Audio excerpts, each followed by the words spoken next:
Tanggal. Makakatok na lang bigla sa. Kala ko may multong nagkakatok sa labas eh.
As of now, ang anong oras ba? 6:55 AM and nandito kami sa, hindi ko alam.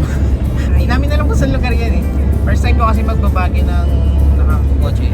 And ayun, nakikita ko dito New Clark City, Bamban, Capas exit. Ayan, update ko din pala kayo, no? 2 hours and 20 minutes bago tayo makarating sa Baguio. Ayun, update na lang mamaya.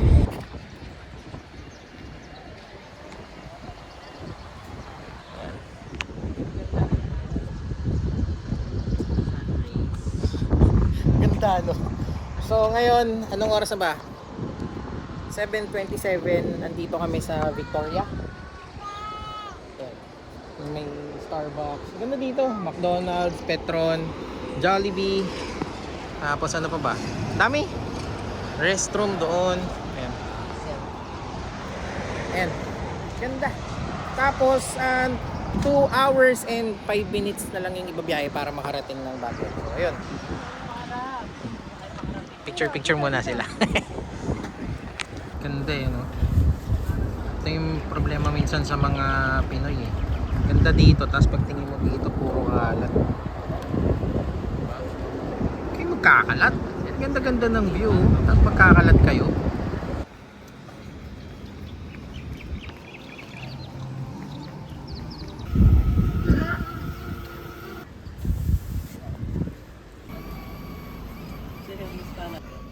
Hours, 5 minutes. Talis na tayo. Larga na tayo dito. Pahinga lang kami ng 1 oras kasi alas 2 pa yung check-in daw sa hotel. So ayan, pagas muna tayo ng kalahati ulit. Sakto eh, kalahati. Ayan. Kalahati. Kita ba? Oras ay 8:25 AM and kasalukuyan tayo nagpapagas. Ayan. Hula ko 1,000 ulit to eh. Ayan, 1,000 ulit.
malapit na dito sa ano, sa Lion's Head.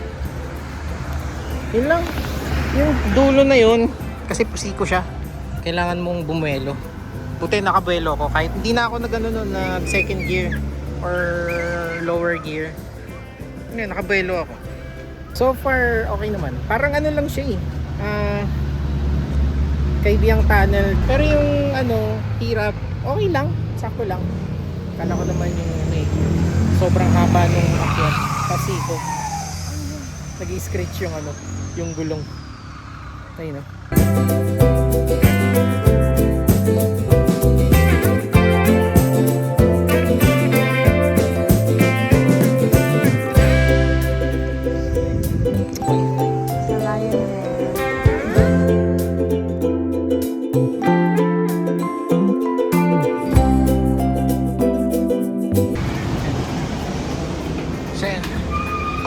Dito kami naka-check-in sa Paladin.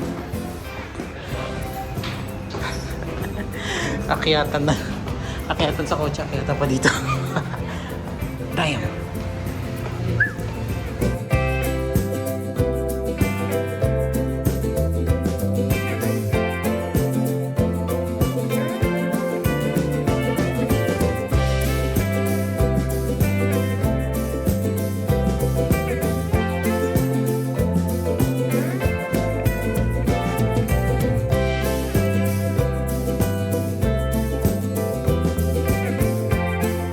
Ayan, dito na kami sa Good Taste.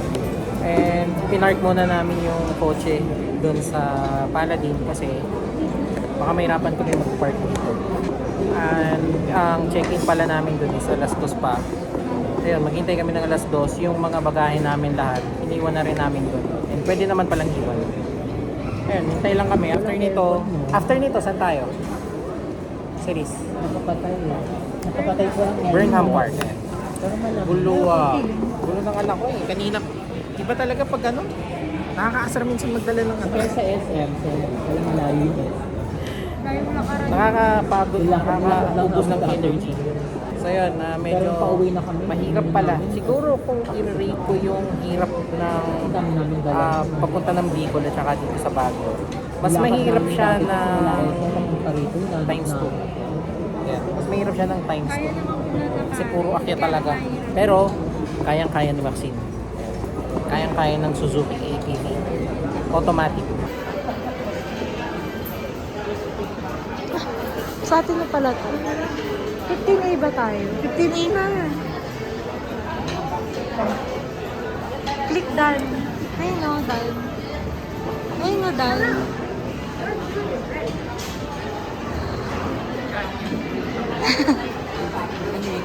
Dami yan ah. Dami. Sarap naman nito.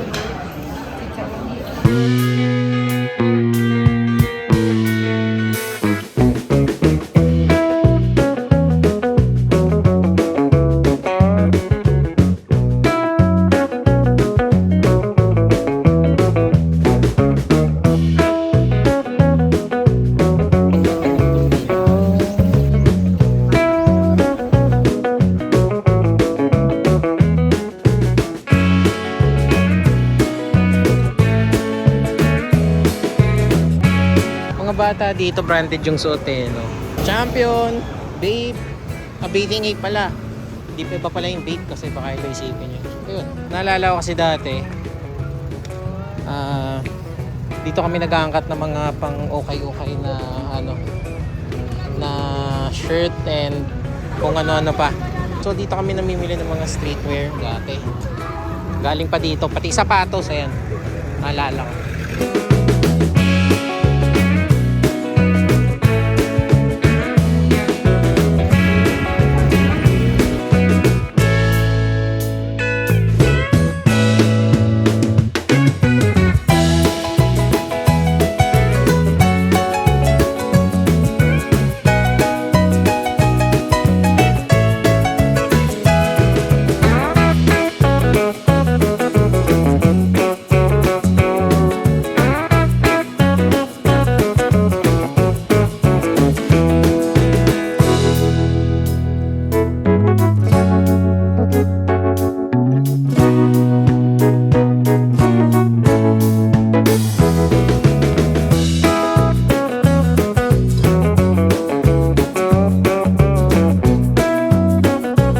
pababa na to, at least hindi na masyadong mahirap. Oh, sample na pababayan. Oh.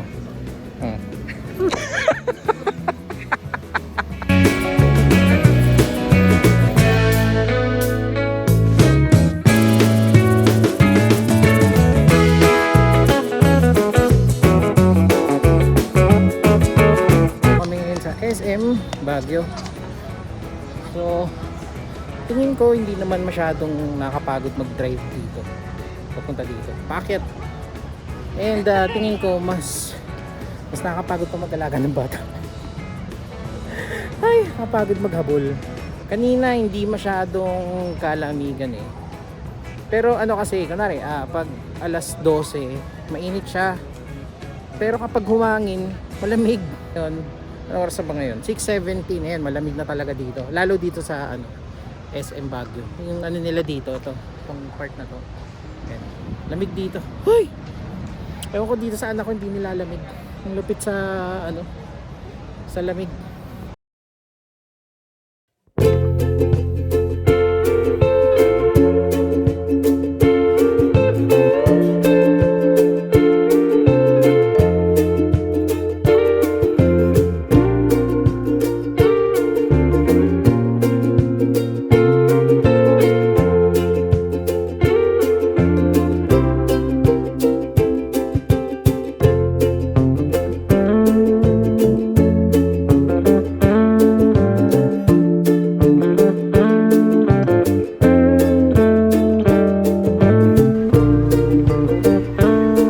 Ay, anong pangalan mo nga ulit, kuya? Roger, sir. Roger. Pareho kaming R. Pag mga R talaga pogi eh, Ron. Ron? Pwede pala kayong magkape dito, sir, ha? May mga kape dito dyan. Baka addict tayo sa kape. Tapos, kung mo mamaya sa Northern Blossom, may only coffee doon at saka dalawang tinapay. Ito na kami. Atok Bigot, highest point. Oh. May kasama kaming dinosaur. Sige, picturean ka lang. Rawr! Hindi mo rawr! Rawr!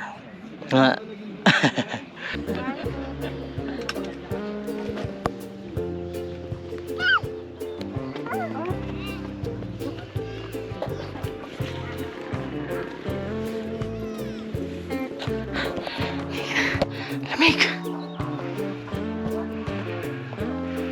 As of now, 6:32 AM. Ito na kami. Sakto. Ayan. Palabas yung haring araw. No dinosaurs allowed dapat eh.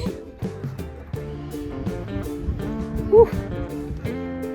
Ito yung hindi ko kaya siguro i-drive. Yung papunta ng dito sa Atong Benguet kasi makikitid. Tapos yung mga bubulaga sa'yo na naakyat, liko, sabay akyat. Yun yung mahirap dito. Grabe, ang ganda. Wala. Yan. Damn.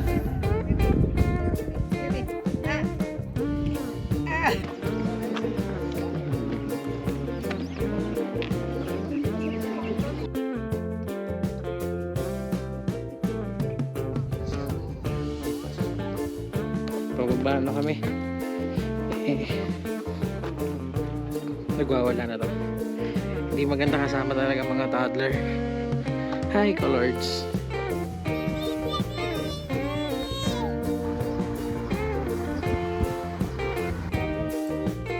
Dahan-dahan, baby.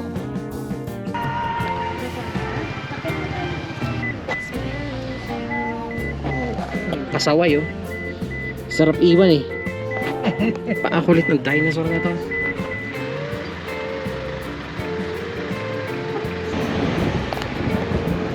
Yes. Shout out tayo dyan sa Ayan. vlog niya. Shoutout kay Kuya Roger kung gusto niyo pumunta ng Atok Benguet na may service. Kontakin niyo si Kuya Roger. Bibigay namin yung ano bang kailangan? Cellphone number mo? Oh, ayan. Oh, may page ka. Ayun sa page pala yun. Atok and Baguio City Tour. Ayan. Ano kuya? Atok and Baguio City Tour. Okay, ayun. Iyan ko na lang sa dyan sa screen. Tapos yun, pwede nyo siyang kontakin. Kasi ayoko na magbiyahe papunta dito. Iniwan ko na yung Suzuki APV dun sa hotel kasi nararamdaman ko na mahirap to eh. Kaya ayun. Mahirap nga. Hindi siya pang beginner. Mga tropa yun eh. Ito guys, tandaan nyo to, yung diretso na yan papunta ng Sagada. Tapos pakanan, pabalik na tayo. Pauwi na. Hindi na natin kakayanin magsagada. Pupunta pa tayo dito. Kaya pupunta pa pala tayo dito. Ito pauwi dito. Dito, ayan, Sagada. Picture lang kami dun sa Arco ng highest point. Waiting shed sir. Waiting shed ng highest point. Ano yung sinabi mo dito kuya? Yan lang yung dyan lang kayo makakita ng syudad na walang tricycle sa Baguio. Ayan. Kasi bawal yung tricycle dyan. Oh. Mahirap yung daan, mga puro bahon. Tuk na pa. See? Another fact. Fact it.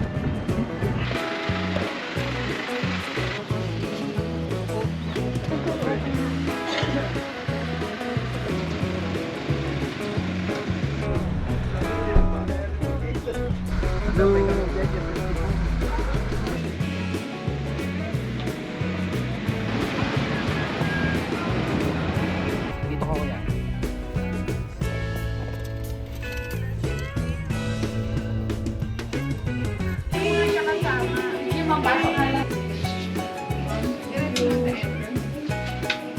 So, ilan kayo lahat? Apat. And then, taga saan? 150. Sorry.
Ni Kuya Roger.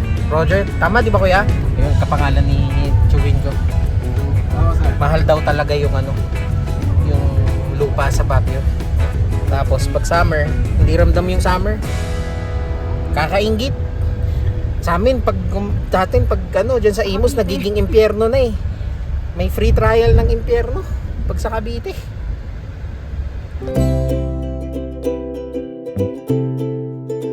Mga gulay oh.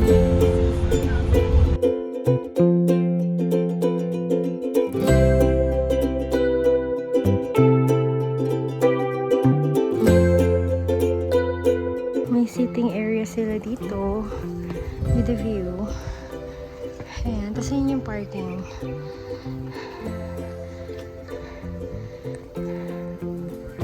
Tapos ito, coffee shop siya. Ang cute. Oh. Hi. Pwede po nga umupo dito. Ay, thank you. Paakyat pa. So, journey starts here daw kasi dito exit na. So, yan.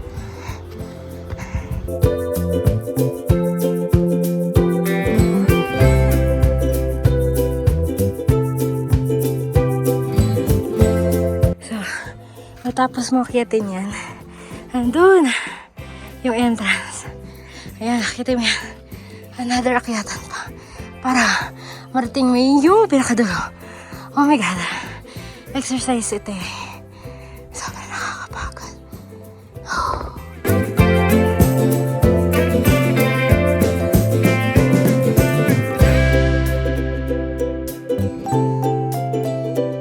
Pwede kang mag-rent. Kasi ito room. Ito din, para siyang isa na siyang bahay. Ito din, pero sarado pa. ito ginagawa. I think ang taas ganun din. Pero ayoko nang makyat kasi feeling ko mahimatay na ako. So from dun sa taas, ito lang din yung bababaan. Yung daanan. Sana may zipline. I love it.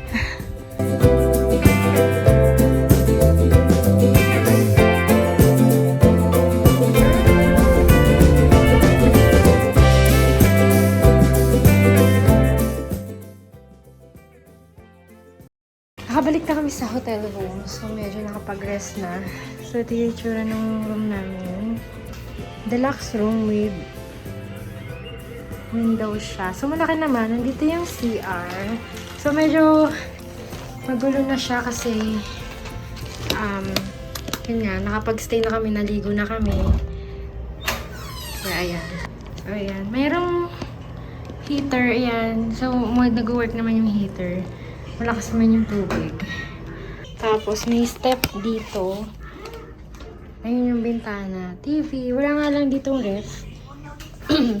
Pero so far, okay naman. Yung aircon, hindi ko alam, pero parang nakaset na siya automatic. Kasi hindi siya yung... Hindi namin nababago. Pero malamig naman kasi.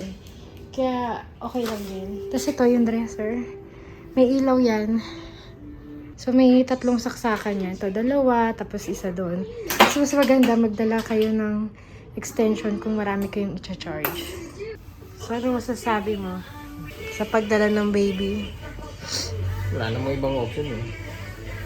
Pwede lang iwan. We're back sa Burnham Park. Kagabi kasi hindi na namin ito nabalikan. Dahil sa sobrang pagod.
Sa Paladin Hotel.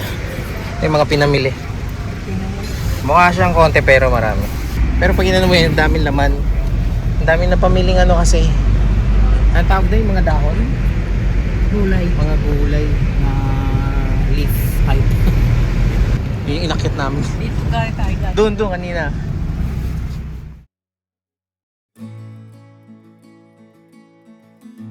Sa part na to guys, pauwi na kami and sorry kung medyo sabog ang outro. Lobat na rin kasi yung mga cellphone namin. Pati ako lobat na rin kakalagay ng gamit sa kotse. Kaya enjoy the view na lang habang nagkakwento ko ng journey namin sa Baguio. Plus, tips and realization na parang thesis. So unahin natin sa driving difficulty. No? Kung i-rate ko ang driving difficulty sa Baguio, siguro 7 out of 10. Bakit 7? Kasi mas maraming ahon dito sa Baguio kaysa sa Bitukang Manok na kahit papano may pahinga na straight. Dito sa Baguio, minsan magugulat ka na lang may biglang liko. Tapos yung pagliko mo na yun, biglang ahon pala. No? Sobrang nakaka-surprise. Bonus pa yung mga bangin na walang harang. No? Parang free thrill ride yun.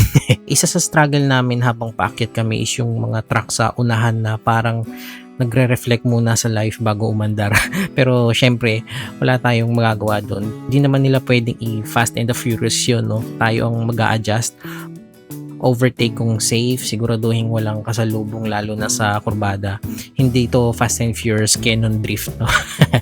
Alam nyo, mas nahirapan pa nga ako sa pababa kaysa sa paakyat eh. Dito mo kasi ma-appreciate ang engine brake sa kotse, no? Pag di ka nag-engine brake, baka bumba ka ng mas mabilis pa sa plano mo sa buhay. siguro bigyan ko na rin kayo ng tip bago kayo umakyat dito sa Baguio or kung kahit saang mang lugar, no, i-check nyo palagi yung preno kung matagal nang di napapalitan or ipa-check nyo sa mekaniko nyo. And then sunod, i-check yung gulong palagi kung medyo nakakalbo na, papalitan nyo na. Pangatlo, i-check ang sarili, dapat kompleto sa tulog, hindi galing sa puyat or sa inom. And yung last, dapat magpagas ka habang nasa baba ka pa. Pag-akyat mo sa Baguio, parang may dagdag na plus 10 or plus 15 peso per liter. Kung nasa city proper ang hotel nyo, like kami sa Paladin Hotel, mas okay na maglakad. Malapit lang ang Burnham Market, fast foods. So yung parking sa Baguio City is parang rare Pokemon, mahirap hanapin. Minsan mas mabilis pa maglakad kaysa magkotse, at yes, may coding din sila parang Manila. Mas okay din na pumunta ng weekdays like Monday to Thursday. Pag Friday to Sunday, parang reunion ng buong Pilipinas dito dahil ang ganda talaga dito sa Baguio dahil dun sa climate nila. Peaceful lang Baguio, may mga pulis na rumuronda sa gabi, minimal ang kalat kahit maraming turista, at priority talaga ang mga pedestrians. Tatawid ka, hinto talaga sila. Sana may immersion program lahat ng driver sa Baguio, no? Na gagaling ka na, magiging disiplinado ka ba? Parang win-win. At dumako naman tayo sa views. Sobrang breathtaking yung papunta ka pa lang ng Atok Pindik, at kapag nakarating ka na doon, yung tipong mapapa Lord thank you ka habang nakatanaw sa bundok. Pero literal din na breathtaking kasi maghahabol ka ng hininga kasi mas mababa ang atmosphere pressure. Mas manipis ang hangin, mas konti ang oxygen. Kaya nung nasa Beacon Hill na sila Macy's, di ba? Kung maririnig niyo yung boses niya, hingal na hingal siya. Hindi yung drama, science yun. Sa food, sobrang solid, lalo na sa good taste. Mura, masarap, malalaki ang serving, tapos may robot servers pa. Parang Wakanda meets Baguio.